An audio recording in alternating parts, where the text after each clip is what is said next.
Sir, ಈಗ ನಿನ್ನೆ ಲೋಕಸಭೆಯಲ್ಲಿ ವಕ್ಫ್ ಬಿಲ್ ಮಸೂದೆ ಅಂಗೀಕಾರ ಆಗಿರುವಂಥದ್ದು.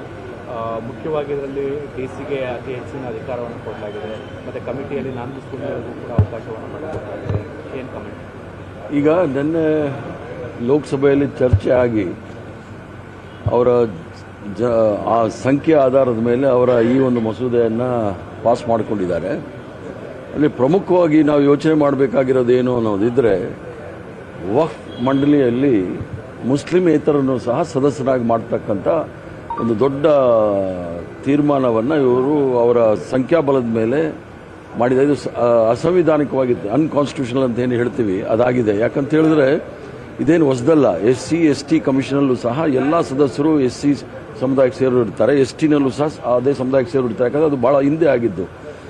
2017ರಲ್ಲಿ ಆಗಿದ್ದಂಥ ನ್ಯಾಷನಲ್ ಕಮಿಷನ್ ಫಾರ್ ಬ್ಯಾಕ್ವರ್ಡ್ ಕ್ಲಾಸಸ್ಸಲ್ಲಿ ಹಿಂದುಳಿದ ವರ್ಗದವ್ರನ್ನ ಬಿಟ್ಟು ಬೇರೆಯವ್ರನ್ನೂ ಸಹ ಸದಸ್ಯರು ಮಾಡಿರ್ತಕ್ಕಂಥದ್ದು ನಾವು ನೋಡಿದ್ದೀವಿ. ಅದರ ಉದ್ದೇಶ ಏನು ಅಂತಂದರೆ, ಯಾರು ಮೀಸಲಾತಿ ವಿರುದ್ಧ ಇದ್ದಾರೆ ಅವ್ರನ್ನ ಸದಸ್ಯರು ಮಾಡೋದು, ಯಾರು ಅಲ್ಪಸಂಖ್ಯಾತರ ವಿರುದ್ಧ ಇದ್ದಾರೆ ಅವ್ರನ್ನ ಸದಸ್ಯರು ಮಾಡ್ತಕ್ಕಂಥ ದೊಡ್ಡ ಹುನ್ನಾರ, ಅಸಂವಿಧಾನಿಕವಾಗಿ ಮಾಡಿರ್ತಕ್ಕಂಥ ಕೆಲಸ ನಾವು ಖಂಡಿಸ್ತೀವಿ. ಇದನ್ನು ಕೋರ್ಟಲ್ಲೂ ಸಹ ಪ್ರಶ್ನೆ ಮಾಡಬೇಕಾಗುತ್ತೆ, ಯಾರಾದರೂ ಪ್ರಶ್ನೆ ಮಾಡ್ತಾರೆ. ಯಾಕಂದರೆ ಯಾರು ಸಂವಿಧಾನದ ವಿರುದ್ಧವಾಗಿದ್ದಾರೆ ಅಂಥವ್ರನ್ನೇ ಇವರು ಭಾಳ ಪ್ರಮುಖವಾದ ಸ್ಥಾನದಲ್ಲಿ ಕೂಡಿಸಿದ್ದಾರೆ. ಯಾರು ಸಂವಿಧಾನಕ್ಕೆ ವಿರುದ್ಧ ಮಾಡಿಕೊಂಡೇ ಬಂದಿದ್ರು ಅವರೆಲ್ಲ ಪ್ರಾಮುಖ್ಯವಾದ ಸ್ಥಾನಗಳಲ್ಲಿದ್ದಾರೆ. ಆದ್ದರಿಂದ ಇದೇನು ಹೊಸದಲ್ಲ.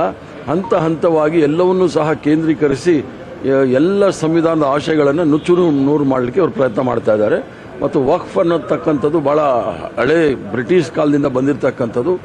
ಅದಕ್ಕೆ ಕಾಲದಲ್ಲಿ ತಿದ್ದುಪಡಿಗಳು ಮಾಡಿ ಅದನ್ನು ಭಾಳ ಯಾರೂ ಸಹ ದುರುಪಯೋಗ ಪಡಿಸ್ಕೊಳ್ಬಾರ್ದು ಅನ್ನೋ ಉದ್ದೇಶದಿಂದ ಮನಮೋಹನ್ ಸಿಂಗ್ರವರು ಸಹ ಮಾಡಿದ್ದರು. 1995ನೇ ಇಸ್ವಿನಲ್ಲೂ ಸಹ ಆಗಿತ್ತು.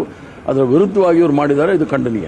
ಸರ್, ಈಗ ಬಿಜೆಪಿ ಕಾಂಗ್ರೆಸ್ ಸರ್ಕಾರದ ವಿರುದ್ಧ ಪ್ರತಿಭಟನೆ ಮಾಡ್ತಾ ಇದೆ ಬೆಂಗಳೂರಲ್ಲಿ. ಬೆಲೆ ಏರಿಕೆ ನಿರಂತರವಾಗಿ ಬೇರೆ ಬೇರೆ ವಲಯದಲ್ಲಿ ಬೆಲೆ ಏರಿಕೆ ಆಗ್ತಾ ಇದೆ ಅಂತ ಅವರತ್ರ ಧರಣಿ ಇದೆ. ಅವ್ರಿಗೆ ಬೇರೆ ಕೆಲಸ ಏನಿಲ್ಲ. ಭಾರತೀಯ ಜನತಾ ಪಾರ್ಟಿ ಅವ್ರಿಗೆ ಬೆಲೆ ಏರಿಕೆ ಅಂತ ಹೇಳಿದ್ರೆ, ಡೀಸೆಲ್ ಬೆಲೆ ಆಗಲಿ, ಕೇಂದ್ರ ಸರ್ಕಾರದಲ್ಲಿ ಇರ್ತಕ್ಕಂಥ ಏನು ಗಗನ ಕುಸುಮ ಅದೀಗ ಬೆಲೆ ತುತ್ತ ತುದಿಗಳಿದೆ.